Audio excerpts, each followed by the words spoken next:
Over here on the edge of this clearing, we have one of our more delightful native wildflowers.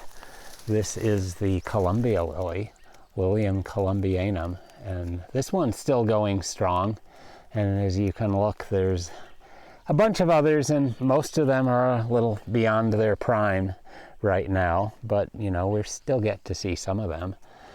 And this is in the same family, same genus, I should say, Lilium, that the garden lilies are. And well, it's the same family too. It's the type genus of the entire lily family, the Liliaceae.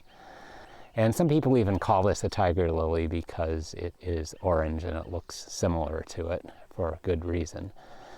However, I'm going to show you a close-up of the flowers, and if you look at the flowers here, they don't have stripes. They're orange and spotted, not orange and striped like a tiger.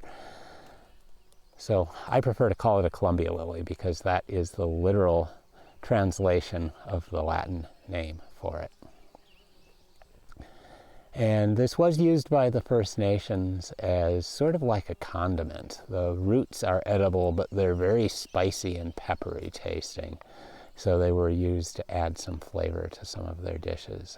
And I would not recommend doing that because digging up the bulbs of this plant, of course, kills it. And they're sort of not the most common wildflower. You see them here and they're a treat when you see them.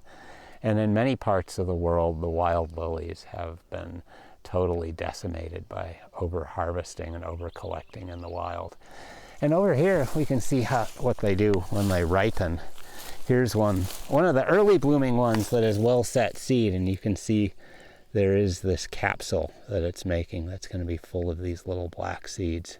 And if you look at it head-on, it is a 3-valved capsule, which belies that it is a monocot, as does the leaves. The leaves have parallel veins like monocots do, and like most of the true lilies, they have this form. Well, they'll send up a single stalk with flowers at the top, and they'll have these leaves that are all coming out in what are called whorls.